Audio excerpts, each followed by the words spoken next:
Good evening, everybody. Welcome.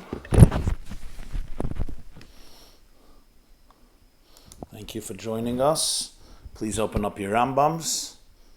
If you don't have a Rambam, you can go to the yeshiva.net and you'll see source sheets. And you can open up the source sheets and you'll have it both in Hebrew and in English, whatever suits you most.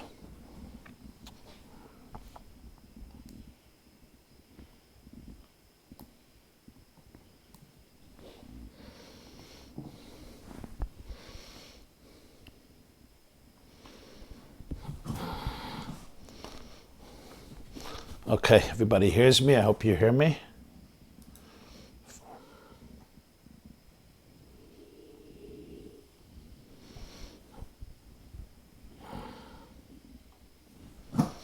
Okay. Already questions. Wow, there's already questions. Okay. I love it. Before we begin, there's already questions. Okay, beautiful.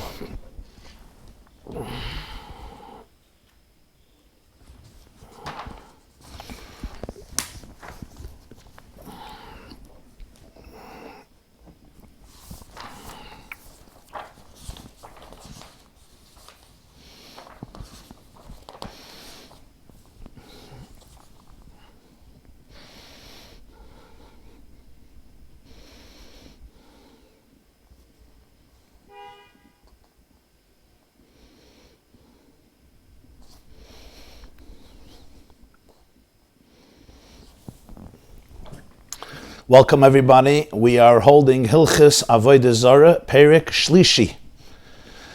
And in this chapter, the Rambam is going to address the next 5 mitzvahs in the laws of Avodah Zarah. Remember, the Rambam enumerated 51 mitzvahs that are all covered in under the umbrella of Hilchis Avodah Zarah. The previous chapter, he dealt with the first 3 mitzvahs. And the next chapter, this chapter, chapter 3, the first chapter was an introduction of history, the second chapter was the first 3 mitzvahs, and the third chapter is the subsequent 5 mitzvahs, which means mitzvah Daled, Hey, Vav, Zayin, and Ches. What are they? Let's recall them briefly. The 4th mitzvah of Avodah Zarah is not to worship Avodah Zarah according to the unique, distinct fashion in which it's served. The next one is mitzvah Hey was not to bow down to it. Mitzvah Vav is not to create an idol for yourself. Mitzvah Zayin is not to create, not to fashion an idol even for somebody else. And finally, the last mitzvah going to be addressed in this chapter is not to create sculptures, even if only for beauty and decoration. The details and nuances of each of these 5 mitzvahs is going to be the theme of the 3rd chapter of Hilchos Avodah Zarah. Perek Shlishi, Halacha Aleph. Kol ha'oved Avodah Zarah b'ritzaynai b'zadin. Whoever worships Avodah Zarah, worships idols, b'ritzaynai, voluntarily, bezadin, willingly. And there's a difference between being b'ratzayn and being bezadin. For example, if somebody puts a gun to a Jew's head and says, I want you to worship this Avodah Zarah, if you want me to spare your life, so the Jew is going to be doing it b'mezid. He's doing it willingly. He knows what he's doing. But is it b'ratzon? Is it voluntarily? No. He's trying to save his life. So the Rambam says 2 things. If he does Avodah Zarah b'ratzon voluntarily with free volition, and b'zadain, it's intentional. He knows what he's doing. He's doing it willingly. It's premeditated. Chayav kares. He is liable to a heavenly death penalty. The details of what exactly kares is, the Rambam is going to address in the next section in Mishnah Torah, which is Hilchos Tshuva. If there were witnesses present who observed the act of idol worship and they warned this person before, then niskal, then he is liable of the death penalty through stoning. The details of this death penalty, the Rambam is going to address much later in the Rambam, in the book of Shoftim, the last book of the Rambam, where he addresses courts and laws and verdicts and penalties and punishments. Now, this is a very important condition the Rambam said. It's not enough that witnesses saw him do it. Rather, it is vital and necessary for the witnesses to see what he's about to do and to warn him. And a warning means, number 1, they have to explicitly tell him that what he's going to do is forbidden. That's not enough. They also have to explicitly relate to him the consequences, the exact details of the punishment that he may incur if he does this act. And that's still not enough. He has to respond to them in the affirmative verbally, indicating that he acknowledges what they said, he understands what they said, and still he's going ahead to do it, and then he has to do it immediately, very shortly after, and then he is liable for the death penalty. What if he worshipped Avodah Zarah, but it was bishgaga, it was inadvertently? For example, he did not know that this act was an act of Avodah Zarah. He did not know he was innocent. Or maybe he did know, but perhaps he didn't know the severity of the punishment, the details of what a shoygig is. The Rambam is going to address in Hilchos Shgagas. Everything has its place in the Rambam. So the Rambam wants you to remember the halacha, that if it's b'shoygig, the penalty is different. What shoygig means, that he doesn't address here, that he addresses in a special halacha section called Hilchos Shgagas. But if he worshipped Avodah Zarah inadvertently, he did not know that this was forbidden, that's the basic definition, maybe carbon chatas kfua. Then at the time of the Beis HaMikdash, he would bring a sacrifice, an offering, and this was known as a regular carbon chatas, a regular sin offering, a fixed one, meaning it doesn't fluctuate whether you're wealthy or you're poor. It's like some other sacrifices, it's kfua, it's fixed, and generally it was a female goat. Halacha beis. So the Rambam established what the penalties for Avodah Zarah was, and he gave us three categories. Number one, it was done volitionally and willingly, but without witnesses, and therefore there is no earthly penalty, only a heavenly penalty. One with witnesses and warning, there is a death penalty, and one which was a mistake, and there is a sacrifice, a carbon base. Avodah is harbe kavu Avodah Zarah l'chol tzelem v'tzelem l'chol tzura v'tzura. Many different forms of worship. The philosophers of idolatry, those who developed all of these rituals, established for every type of image and for every type of idol and for every type of image. And the worshiping methods for one is not like the other. Could go in an example. There is an idol called Pa'ir. It's known as the Pa'ir. How do you worship it? A person has to expose his nakedness to it and actually defecate in its presence. That is the way you worship the Pa'ir. Markulis. There's another idol known as the Markulis, often translated as Mercury, which was a Greek and Roman god. Generally, it was in a formation of a triangle, 3 rocks, and you basically throw rocks on the Markulis and the Mercury, or you remove the rocks to create room for other people to throw rocks. That is how you worship this idol. And so many other diverse forms of worship that they establish for other images and for other idols. Lefichach, therefore, if somebody exposes his body and moves his bowels in front of Mercury, or he casts a stone to the idol called Pa'ir, in other words, he does not worship it according to the method, to the appropriate method that was established and institutionalized. This is how you worship this idol, Pater. Then this person would be exempt because until he does not worship it according to the manner in which it is usually worshipped. Shenemar, the pasuk says in Parshas Re'eh, the pasuk says, and let's quote the pasuk, you should be careful. Maybe you're going to go and research other deities and going to say, Eicha yavdu hagoyim ha'eles Elohim v'esakein gamoni. The Torah warns a Jew of going to research other idols and asking, how do the Gentiles serve and worship these gods? Because I want to emulate them. In other words, it says, you're looking, Eicha yavdu hagoyim ha'eles Elohim, in plural. You want to know how exactly they worship their gods, because every god is a different form of worship, and that's what you want to do.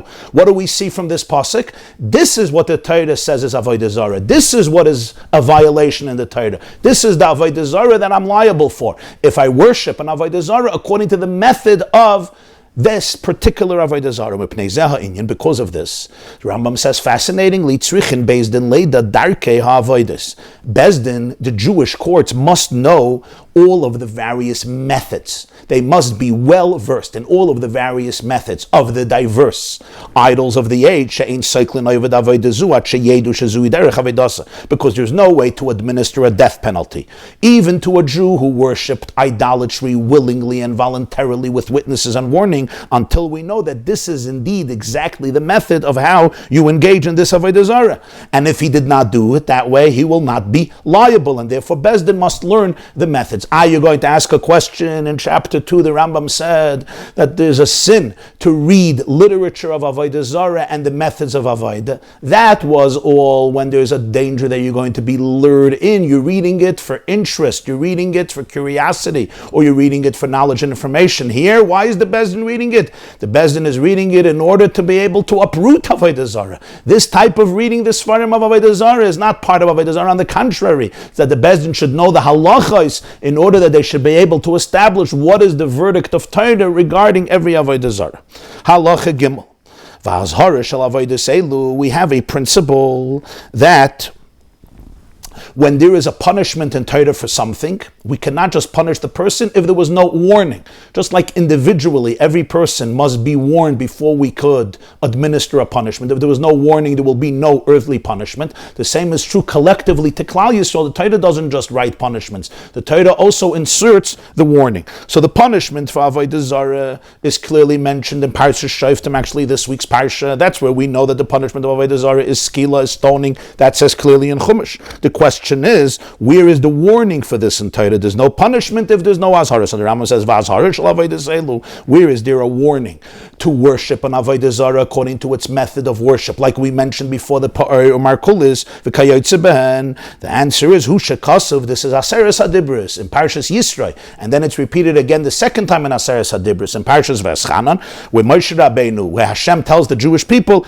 "Loisasa l'chapesel v'chol tmuna loisashtachavem v'loisa avdeim." You should not serve them. Who are them? All of the various types of images and idols.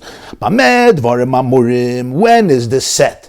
That if you worship an avodah zarah not according to the method that was established for this particular idol, you are not liable b'shar avodas. That is talking about if you engage in any form of service or worshiping. For example, you're defecating to the mercury, you're casting stones on the pa'or, etc. Chutz, but there are 4 exceptions. If somebody bows down to an avodah zarah, somebody slaughters an animal to an avodah zarah, or makdir, somebody creates a fire and consumes in that fire the meat of an animal for avodah zarah, or menasech, or somebody who pours a libation to avodah zarah. For example, you pour wine to an avodah zarah, you sprinkle blood to an avodah zarah.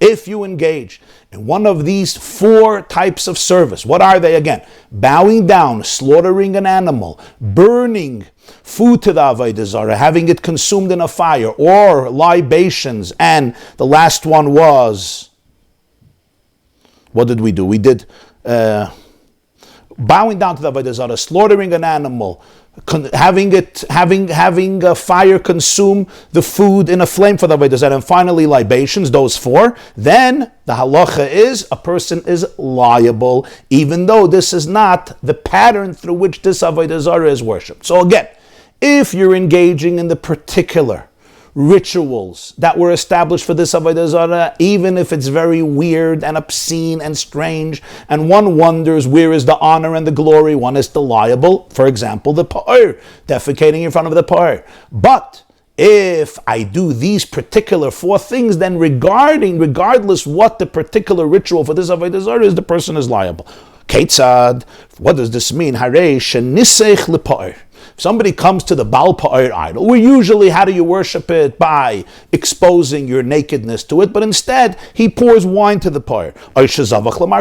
Or he comes to the mercury idol, and instead of casting stones, which is the way you worship it, what does he do? He takes an animal and he slaughters it for this pagan deity. Chaya of this person would be liable. What's the reason for this? Shenemar, the pasuk says, Shmois Perek Chav Beis, Zoiveach le'Elohim yacharam bilti la'Hashem levadai. Which means somebody who slaughters an animal to a pagan deity shall be given the death penalty, because one should not slaughter an animal only to Hashem. What do we see from here? there's a special violation about zoiveach, something unique about zoiveach. The Torah doesn't just say somebody who worships a pagan god, as it says in other places in Chumash, like we just learned, loisa avdim. It says particularly zoiveach. Come the Chazal and say, zvicha b'chlal avodas haya. Zvicha, slaughtering an animal, was included in one of the ways that people serve idols. One of the things they do is they slaughter animals to an idol. So it was included in all of the avodas, which the pasuk already says in Parshas Yisro, loisa of them, you should not serve idols. Why then does the pasuk distinguish one type of avodah called zoiveach? V'lama yatzos. Why did slaughtering an animal, why was it excluded from the generic statement that you're not allowed to worship any avodah zarah any way that it's worshipped? Loimar lach, to teach you, here we have a principle that we speak about every single morning, and I want you to pay attention so that tomorrow morning when you say this in davening before you start Haidu or Baruch Sha'ama, you'll understand. It's the 8th principle of Rabbi Yishmael's 13 methods that Moshe gave the Jewish people of how to interpret the text of Torah. What is number 8? Davar shahaya b'chlal v'yatsa min ha'klal loy lelamed al atzma yatsa al lelamed al ha'klal kula yatsa, which means if something essentially was part of a klal, it was part of a generic inclusive law, and then the Torah extricates it from the klal. It removes it from the klal, yatsa min haklal, and gives it a special or specific treatment and law. We say, loy l'lamed al atzma yatsa. It's not only to teach something about himself. L'lamed al klal kula yatsa. It teaches about the whole klal. Things that are similar to it will also be given the same law. How does this apply here? The Torah could have said loisa of them, and that means some avodah zaras you slaughter animals, just like some avodah zaras you cast stones, like markulas. But the Torah doesn't do that. The Torah identifies zvicha as a separate aveira, zeveach le'elohim yechem. V'lama yatzos, loima lecha, to teach you ma zvicha miyuchedes sha'ivdin bol Hashem.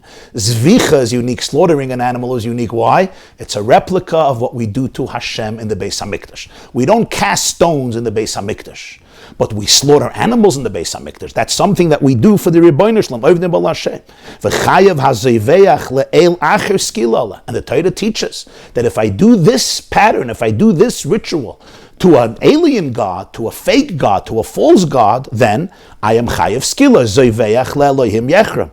Bein hoysa derech avedase bizvich, hayena bizvich. Regardless if this was the way of worshipping it, or it's not the way of worshipping it. That's what the pasuk is trying to tell me. The pasuk is trying to say, zoiveach, if you do zoiveach, you're always yechrem, and that's why it's not included in the regular loisa of them, because other forms of worship, you're only liable if this is the appropriate way of doing it for this avodah zarah, if this is the ritual that was established in avodah zarah. Zvicha, the Torah wants to say, works for all avodah zarahs. If I slaughter an animal for avodah zarah, chalila, zoiveach le'elohim yecharam. Why? Because zvicha is unique. And what's unique about zvicha? Let's think about it. It's a type of avodah that we do for Hashem. So when I do this for an avodah zarah, it's something much more severe, because I'm actually taking something that belongs, so to speak, to the divine, and I am using it for the avodah zarah. Af kol avodah shem yuchedes l'Hashem im avad ba le'el acher bein shoysa derech avodasei bekach bein she'ena bekach chayav aleha. So now we deduce from this that similarly, any other avodah that's done in the Beis Hamikdash or the Mishkan for the Rebbeinu Shalom, if I do that avodah for an avodah zarah, whether it is the normal pattern of worshipping it or not, I am liable. Again, davar shahaya bichlal v'yatsa min haklal lo l'lamed al atzmu yatsa l'lamed al haklal kula yatsa. Now, what else do we do in the Beis Hamikdash? We slaughter animals. What else do we do? We take the meat of the animal and we put it on the fire, on the altar, so the fire consumes it. What else do we do? We sprinkle blood, or we pour wine. So all these things, just like zvicha, if you do it to an avodah zarah, I don't care if it's not the normal way of worship, but the person would still be liable. What about bowing down to an avodah zarah? Remember, he mentioned bowing down. We don't stand in the Beis Hamikdash and we do a carbon bowing down. That's not part of the rituals. The Rambam says, lekach nemar. But that's why the pasuk says, in Shmos Lamed Daled, lo yisishtacha ve'le'el acher. Don't bow down to an alien god. L'chayev alay ishtachavoya to make a person liable when you bow down to Avodah Zarah. Again, even if that is not the pattern in which usually it's worshipped. You see, bowing down, you couldn't learn from Zayveach Le'Elohim Yechram because you don't bow down in the Beis HaMikdash as part of the ritual of Karbanos. So that's why the Rambam says, Hishtachava, something else. There's a special pasuk, Lo yisishtachava lekel acher. You shouldn't bow down to another God. Now it already says in Aseret HaDibros, Lo yisishtachava lehem v'lo sa'avdem. You should not bow down and you should not serve them. The unique pasuk, Lo yisishtachava le'el acher, teaches me, again, that this is something unique, that regardless what type of God it is, bowing down makes you liable. V'hu adin, therefore the same halacha is lamakter, somebody who burns something to an idol. Umenasech, somebody who does a libation. V'zoyrek umenasech echadu, don't confuse. Sprinkling blood or pouring wine or another beverage to an idol are identical. They have the same halacha. They are both done in the Beis HaMikdash, and therefore you are always liable for this type of worshipping the Avodah Zarah. Halacha Dalet. Sofas lo tsoya. If somebody feeds or sprinkles tsoya, which is excrement, to an idol, this is very similar to sprinkling blood, or nafsach lo avid shel mei miraglayim, or he pours to the idol, he pours before the idol a vat filled with urine, which again, even though it's urine and excrement, but in its action and its form, it's very similar to the libations and the sprinkling of the blood. So chayav. Then you would be liable. Why? Because this is very similar to noiseach, to what the Rambam said a moment ago, menasech and zayrek, even though the substance is a different substance, it's urine or excrement, but the action is a replica, it's almost exact, as sprinkling blood or libation of another liquid, whether it's water or wine. Here it happens to be meiraglayim, urine, so the person is liable. Shachat lo, even if this is not, as most Mefarshim explain, even if this is not the regular method that is done with this idol. Shachat lo chagav. What happens if you slaughter for this idol a chagav, a grasshopper, a locust? Now it's potter. You're potter, you're not liable. Why? Even though you're saying you slaughtered, and we just said that if you slaughter an animal to an Avodah Zarah, you're liable. The answer is because when you're slaughtering a chagav, this is not similar to shchita, because by a grasshopper, there's no concept of shchita, there's no concept of slaughtering. Even with a kosher grasshopper, there's no concept. That's not how you make it kosher for consumption. You don't take the chagav and take it by its neck and slaughter it. It just does not apply. The whole concept of slaughtering does not apply to the chagav, and therefore this is not considered a replica of the avodah in the Beis HaMikdash that you did for the Avodah Zarah. Elim kein hoisa avodah bekach. Unless, of course, this was the way in which you worshipped this idol. The way of worshipping it was taking a grasshopper and cutting it by its neck. If that's the way you worship it and you do it, it's liable. But just saying that I took a grasshopper and I did it to the pa'er or to the markulis or to another Avodah Zarah, the Baal, the Moilach, whatever the Avodah Zarahs are, it's not going to be applicable. The person won't be liable because the whole concept of Shchitas Chagav is not existing in the Beis HaMikdash in any form or fashion. V'chein, interesting. Shachat la behema mechuseres aver potter elim kein derech avodas bekach. Similarly, if you slaughter to an Avodah Zarah an animal that is missing a limb, such an animal is not. You cannot bring such an animal for a carbon.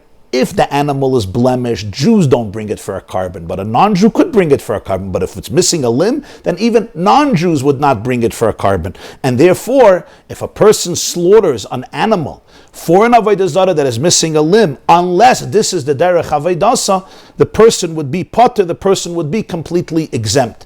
The Ravid here struggles to understand the Rambam. He says, I don't understand. Slaughtering a grasshopper and slaughtering a cow that's missing a limb, you're not liable, and sprinkling excrement or urine, you are liable. It's hard for him to understand. The Kesef Mishnah and other Mefarshim try to explain that there's a difference between the two, because when I'm sprinkling excrement or urine, it's mamash a replica of zrika and libations, even though it's a different substance. But the shchita, so even though the substance is different, but this exact avodah was done in the Beis HaMikdash, even though it's being done with a different substance. But when I slaughter a grasshopper, or I take an animal that's missing a limb and I slaughter it to Avodah Zarah, so he says, here it's very different. Why is it different? Because he says, you have these things in the Beis HaMikdash.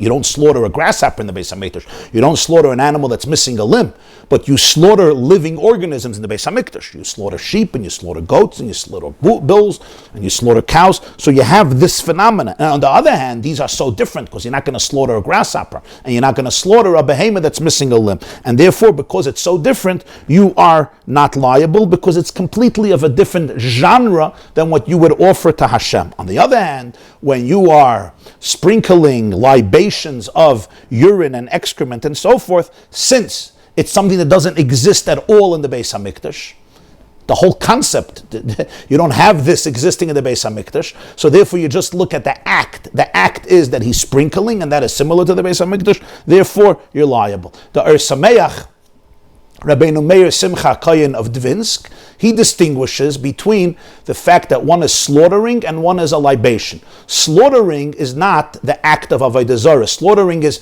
preparing the animal to be able to be consumed by the Avodah Zarah. Sprinkling blood, sprinkling excrement, sprinkling urine, that is already part of the act of Avodah Zarah. Slaughtering is only a preparation. So the Sameach says, therefore, when it comes to slaughtering, if it's an exact replica of the Beis HaMikdash, then you're liable. If it's not an exact replica, then you are not liable. Where sprinkling is much more severe. Other Mefarshim have different explanations. The famous Even HaEzel of Rabbi Zalman Meltzer and other Mefarshim who tried to explain the difference and answer the question of the Ravid. The Rambam now continues.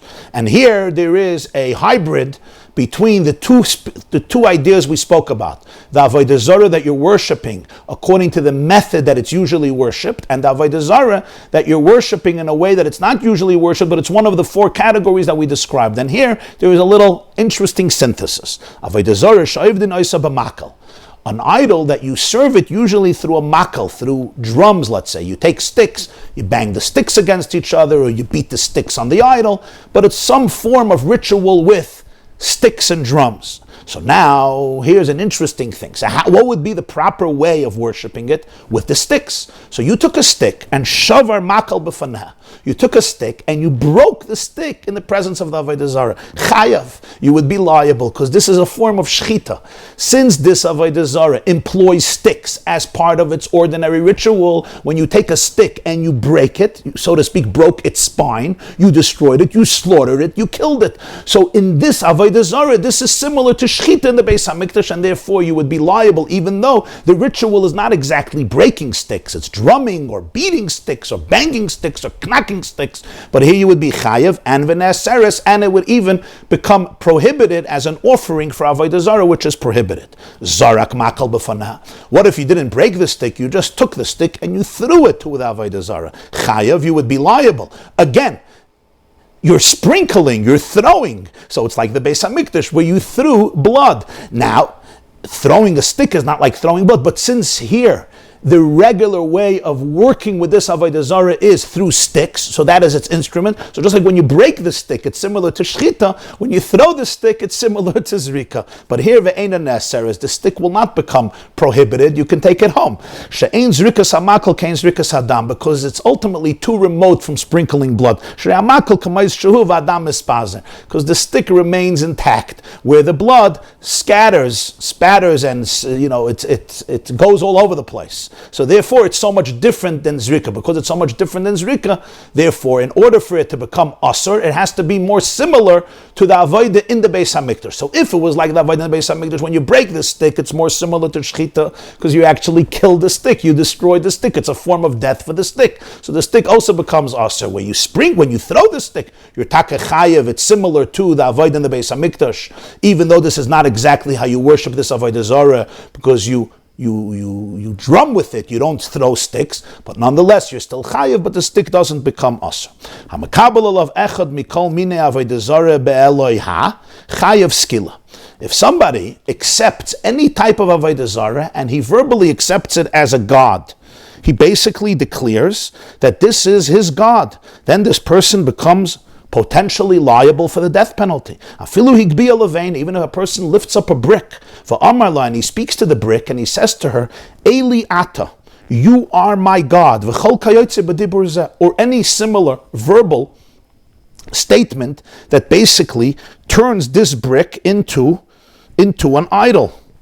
So the Rambam says, Chayav, this person is liable. And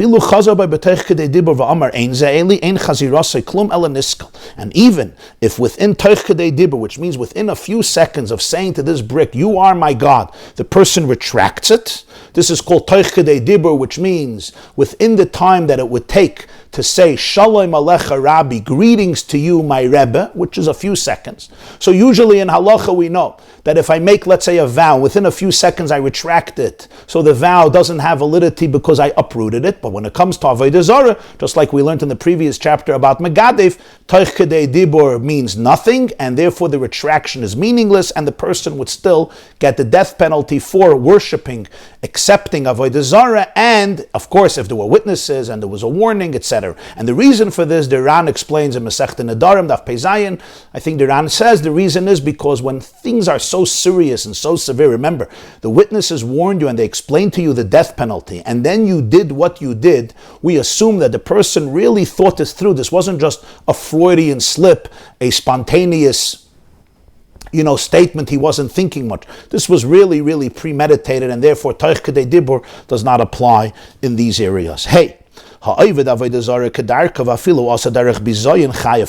halach. If you worship idolatry according to the method that applies to this idolatry, even if you do it in a scorning way with the intention to mock it, you're still liable. If somebody removes his clothes and exposes his nakedness and defecates in front of the Baal Payar simply to mock it, to scorn it, to humiliate it.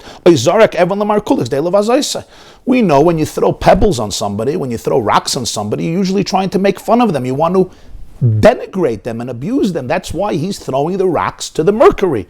But since this is the way that you worship it, you may think that you're mocking it, but this is actually the way of you worshiping it. So Chayav, the person is liable. Now, you're not going to give him the death penalty because his intention was what? To scorn the Avodah Zarah, maybe carbon al shigagase, so he has to bring a carbon chatas for his mistake. In other words, you don't say there was no Avodah Zarah here. On the contrary, he was embarrassing the Avodah Zarah. No, there was Avodah Zarah here, but it was a mistake. His intention was not to worship Avodah Zarah. This is a classic shaygig where you did something wrong, but you did not know that it was wrong. You had very good intentions. Such a person, you're not going to give the death penalty. He will bring a carbon chatas. Vav, ha'ovid Avodah Zarah me'ahava. This is a fascinating halacha in the Rambam. Somebody who engages in idolatry out of love. What do we mean out of love? A person has this unique pleasure, this unique craving for a particular image, because of the sculpturing work. He is just fascinated by the aesthetics. And you know what? They do certain form, whatever the form of worship with this particular image or with this particular idol, it's very pleasing to the person.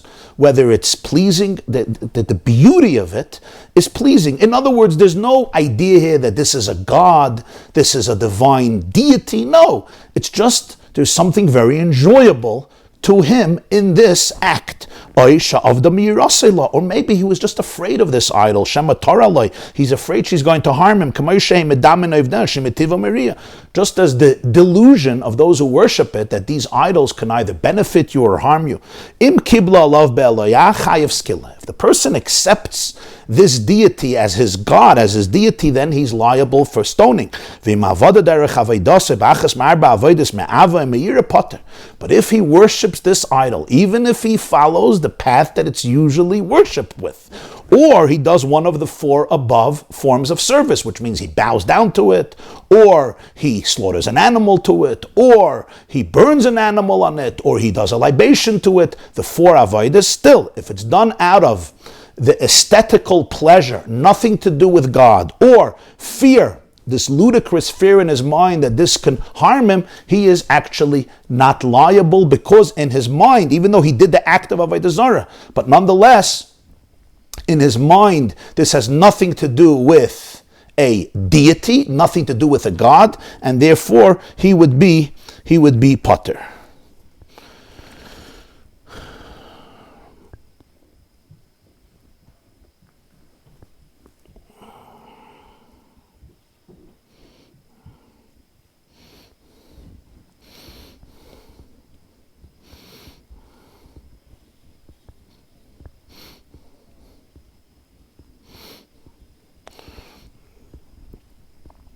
Somebody's asking a good question. In the previous halacha, he said, when you're worshiping it in order to scorn it, right? You're chayev a carbon chatas. You're chayev a carbon chatas. Why here pater? It's not better than before, but before you're also doing the avodah, but you don't believe that it's God. You want to humiliate. Here, you don't even want to humiliate it. You're actually enjoying it. So the Kesef Mishnah says, indeed, the Rambam means pater from skilla. He means pater, he's exempt. There's no death penalty of skilla because you can't call this avodah zara b'mezit.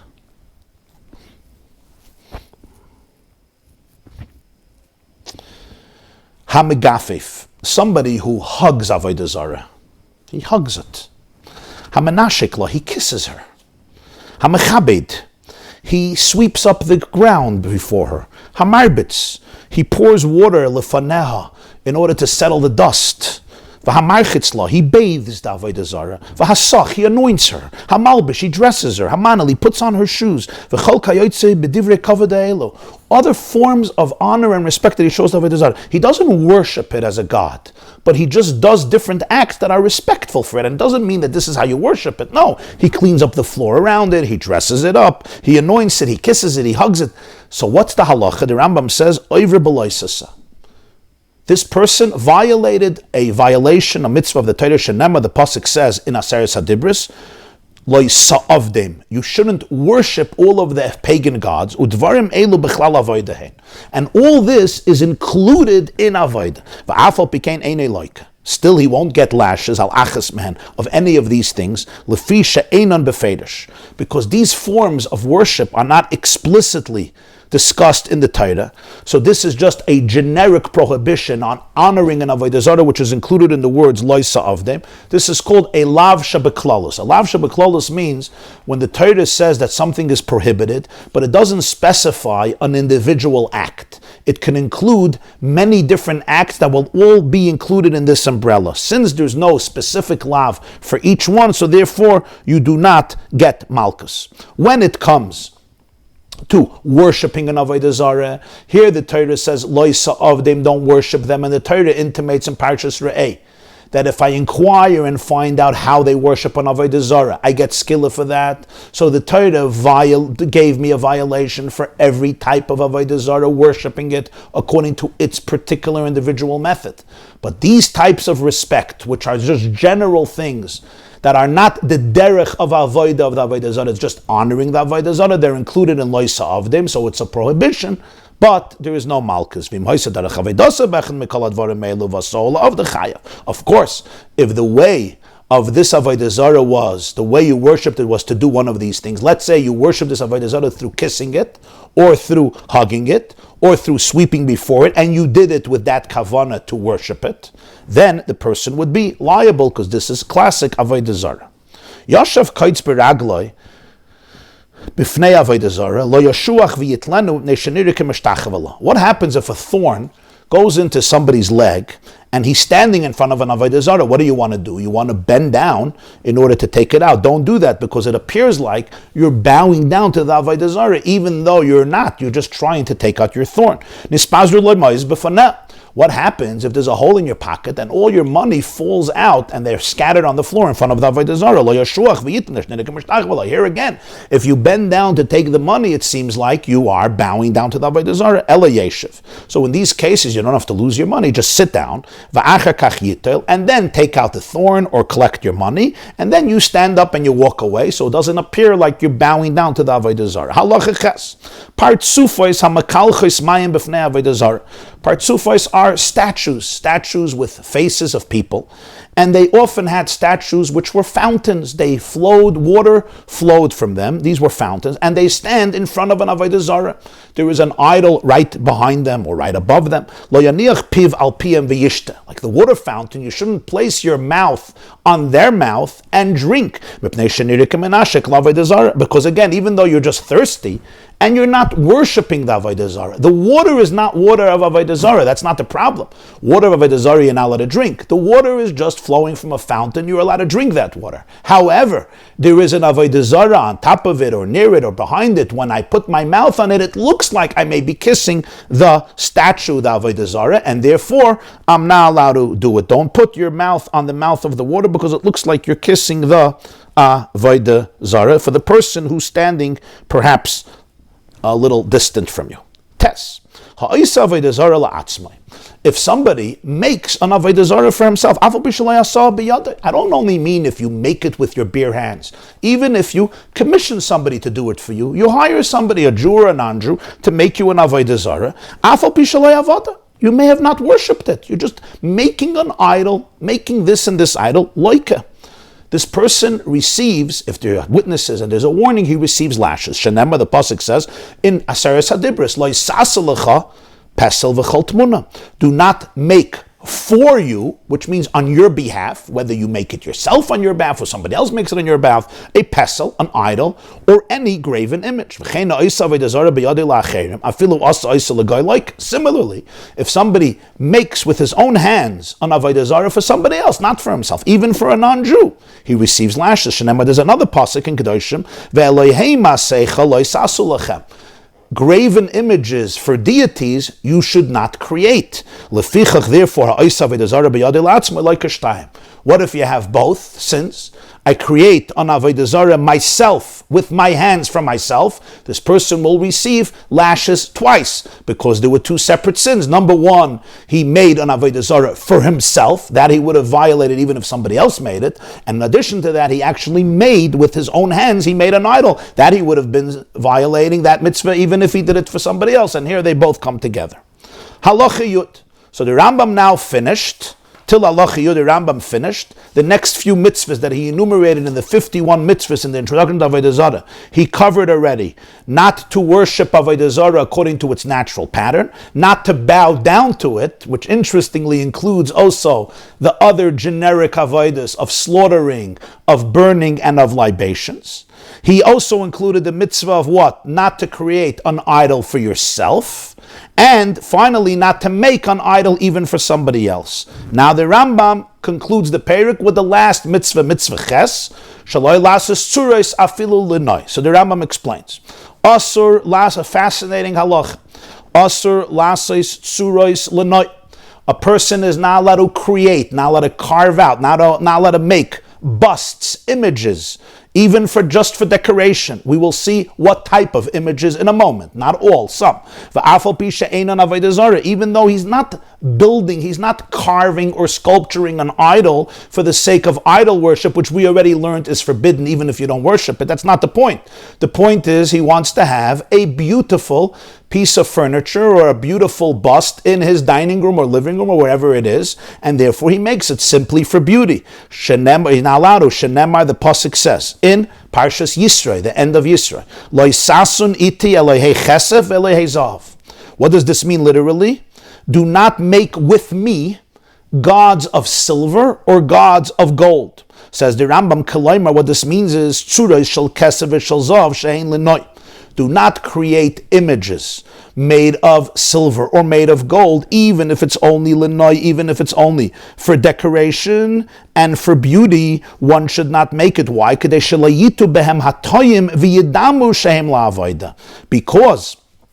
those who make an error may make a mistake, and in their mind they will imagine or they will think that this is designated for Avodah Zarah. So the Torah says, Lo sasun iti Elohei chesef Elohei zav, even though he's not trying to make a god of gold or a god of silver, but nonetheless, if somebody does this for decoration, somebody could make an error and think that this was done what? This was made like many others, the other pagan idolaters who make these images which are made for Avodah Zarah. Ve'ein asur lotzur l'noi ela tzuras ha'adam belvad. This prohibition is to make a bust, to make an image only of a human being. The visage of a human being is forbidden. So if I create a sculpture of the human body, the human anatomy, the human physical organism, a sculpture of the human being, whether it's silver or gold, or we'll see in a moment, even other materials, this is forbidden, as the Rambam explains. Lefichach, ein tsarin. You are not allowed to carve out or sculpture an image of a human being, loy be'etz, not in wood or with wood, v'loy besid, not in lime or cement, v'loy be'even, and not in rock, tzuras ha'adam, the image of a person. V'hu, there's a condition, shetehei hatzura boiletas, if the image protrudes, if it's a raised image, if it's sticking out. Kagoin, for example, hatzir, the images, v'hagkir, the moldings, shebetraklin, that they often made on the walls of palaces, of beautiful mansions and palaces, v'kayotze behen, similar structures where they created moldings, busts, sculptures of human beings that were protruding. That's forbidden. V'im tsar, and if what if somebody does create such a molding, create such a sculpture, loike, he is liable to the penalty of lashes, because it says loisasun iti elekei kesav lechezav, the person who actually makes, the person who sculptures these types of sculptures, these types of sculptures. Avalim hoisatsura mushkas, but if the image was mushkas means it was a sunken image, it was engraved, oitsura shall samanin, or it was a portrait, which means you use dyes in order to create a portrait. For example, the images that they create on luchais, on tablets of wood or stone, or tapestries, forms that become part of the weaving process, and they're interwoven into the material, so it's a tapestry, then it is permissible. And the basic reason for this is because it's not similar to the image of a person. When you're sculpturing a person and there's a protruding image, then it's like a real replica of a person, where the various limbs and organs are protruding from the human body, from the human skeleton. But here, when it's sunken, when it's engraved, or it's a tapestry, it is not such a replica of the human being, and therefore it is permissible. Why is this only the image of a person? The Rambam says tzuras adam. He brings a pasuk like sasun iti elehei chesev elehei zav, and it doesn't only mean gold and silver. Gold and silver are just examples, but as the Rambam says, it's wood, it's stone, it's cement, it's lime, it's plaster. So why is it only adam?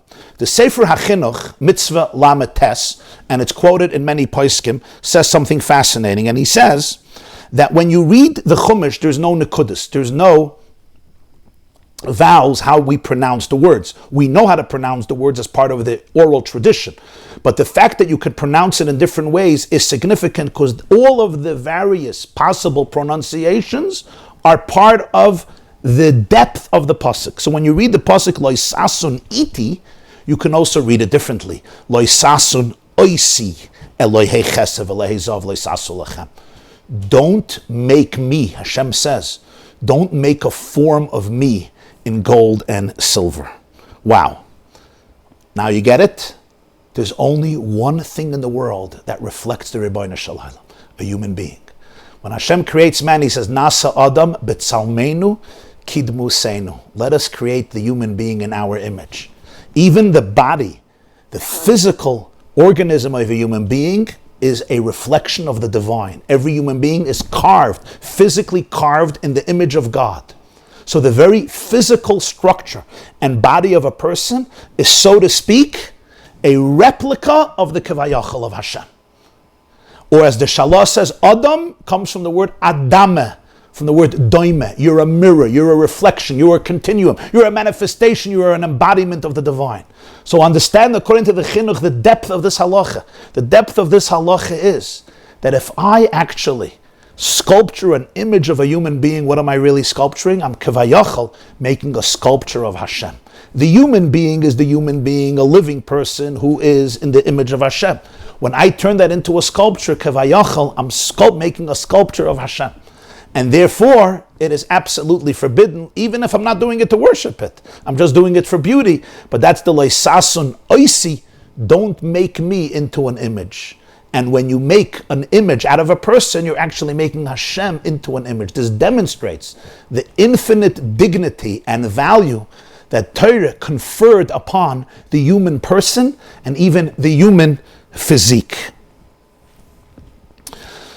The Shulchan Aruch asks the question, or discusses the question, Shulchan Aruch Yeridei Siman Kuf Mem Aleph. What happens if the bust does not include the entire body of the person? The Rambam says it's a Suras Adam. So the Shulchan Aruch does bring the opinion that if you only have, for example, the head without the body, or you have the body without the head, then perhaps it's permissible, and the Ramah says that V'chei Noyhagin, this is also the custom, that the Isser is only if it's an entire person. The person, including all of the limbs and organs of the person. But if you have a body without a head without a body, there would be no Isser. The Ramah says that's the minig, even though there are those who still say that there is another way of looking at it and one should be stringent, as the Shach says, Tovei Alav Bracha. Another interesting discussion is in the Shach in Yeridei Siman Kuf Samach Aleph, and that is, he says, if you make a chatzitzur, if you make a sculpture of a person on an angle, so for example, there'll only be one eye or one ear, then he says it is absolutely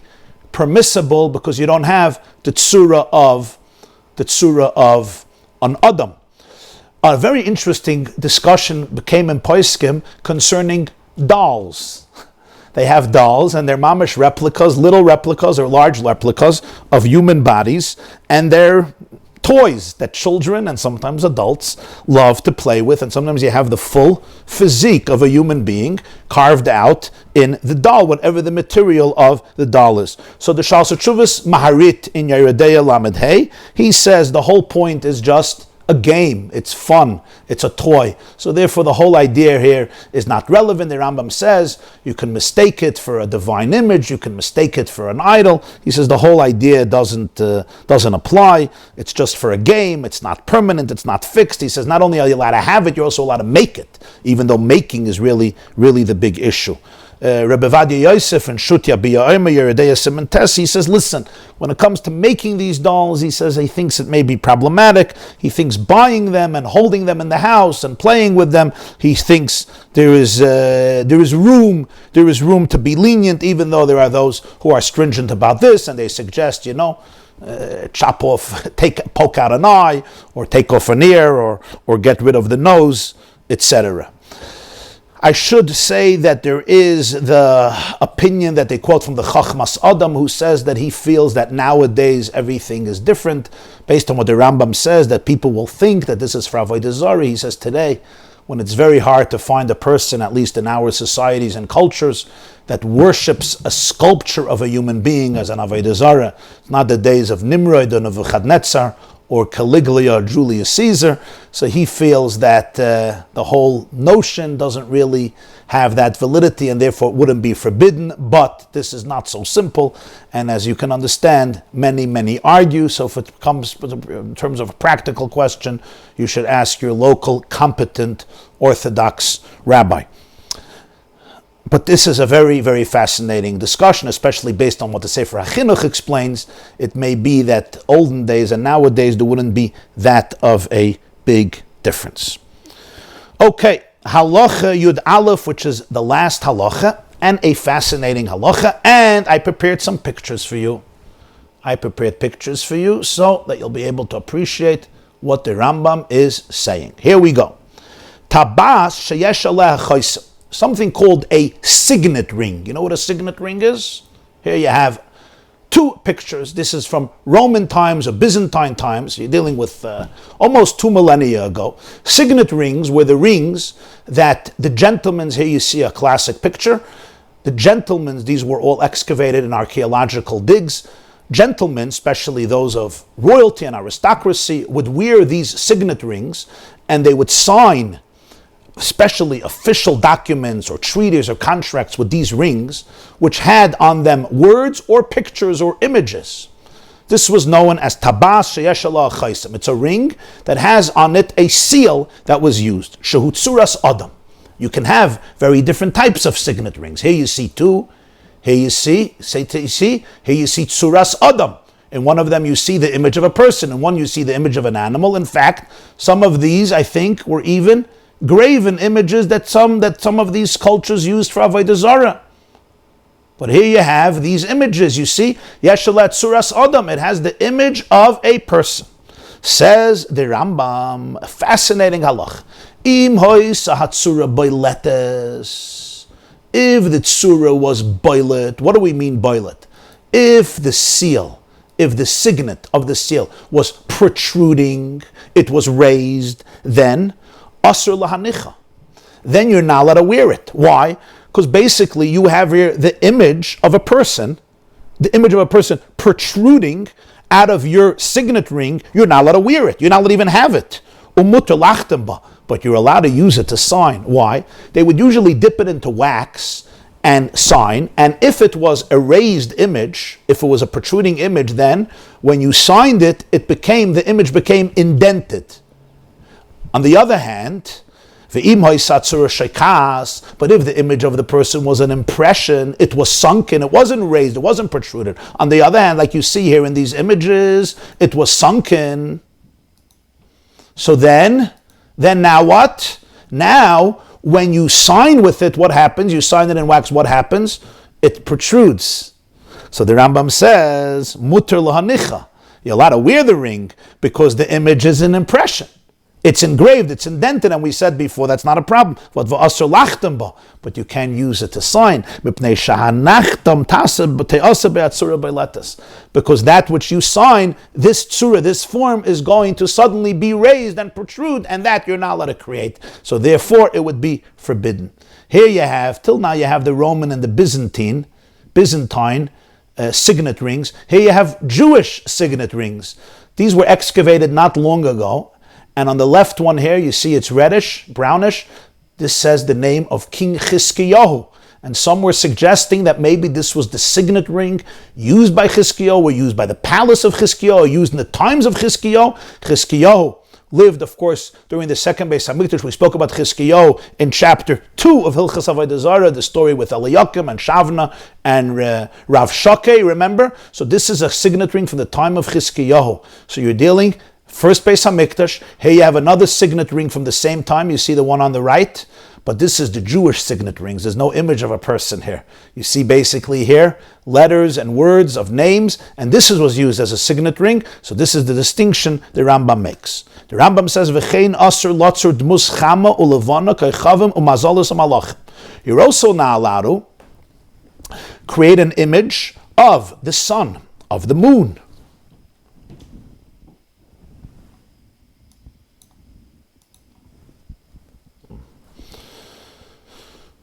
Kaychavim, the stars, umazolos, the constellations, umalachim, angels. Shenemar loisasun iti. Come back to the previous pasuk.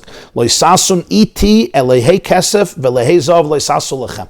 Don't make with me gods of silver and gold. Loitasun kidmus shamash namasham shlefanai b'marem. Chazal explain, what does it mean? Don't make with me. It means don't create the image of those who are with me, those who serve me up high in heaven, which means the sun and the moon and various heavenly bodies and constellations. They are with me, so to speak. They are up there, remote, abstract, transcendent, elevated in heaven. Don't make their image. Va'afilu ala luach. And here the Rambam says, even if you engrave those images on a tablet, which means it's not raised, it's not protruding. On the contrary, there's an impression, it's indented, it's sunken, or it's just a tapestry, the Rambam says you're not allowed to. Tzuras habehemus ushar nefesh chaya chutz min ha'adam, the image of animals or any other living organism besides a human being. V'tzuras ha'yolonis, the picture, the forms of trees, utshayim, grass, v'kayotze ben, similar mutar lotzuroisan v'afilu ha'satzura beiletes. You're allowed to form them, make a form of them, make an image of them, and even if they are sculptured, you can have a sculpture of a tree, of an animal, of any living organism, of anything that exists on planet Earth. You're allowed to make a sculpture of it, not only a tapestry, and not only indented, but even a protruding sculpture of this you're allowed to, besides a human being. That's what the Rambam tells us, because this is not loisasun iti. So this means as follows. When it comes to the heavenly bodies, the Rambam here is very strict. The Rambam says you can't even have a tapestry, you can't even have a picture of the sun and the moon, you're not allowed to make. And you can't make a sunken image, or could you make a protruding image, a sculpture of it? That you're not allowed to. When it comes to a person, you're allowed to have a tapestry, you're allowed to have a picture, you're allowed to have a portrait, you're allowed to engrave it on a tablet, on a countertop, that's fine, but you're not allowed to have a protruding image of the body of a human being, a raised image. When it comes to everything else on planet Earth, like all of the animals, etc., the Rambam says it's no problem whatsoever. They don't fall into this category of leisasun iti, because there is no mistake, according to the Rambam, that this is done for Avodah Zarah. And we explained loisasun iti, loisasun oisi, an animal is not in the image of God, so you're not creating God's image, and it's not the sun and the moon, and therefore you're allowed to do it. The Ravid wonders, why is the Rambam so stringent when it comes to the sun and the moon? It doesn't make sense. A person, you're allowed to make a tapestry of a person. You're allowed to have a person's image woven into the fabric of a garment. Why the sun and the moon are much more stringent? So the basic answer for is the Ravid says there's really no difference between the sun and the moon and the person. It's both forbidden in both situations. That's what the Ravid says. However, the Kesef Mishnah explains something very fascinating, and Tosfos says this, that basically when we see a person, we see a person as three-dimensional. So therefore, a sculpture of a person is a replica of a person. If it's just a picture of a person, it's not a replica of a person. And the same is true if it's indented, if it's a sunken image, it's not a replica of a person.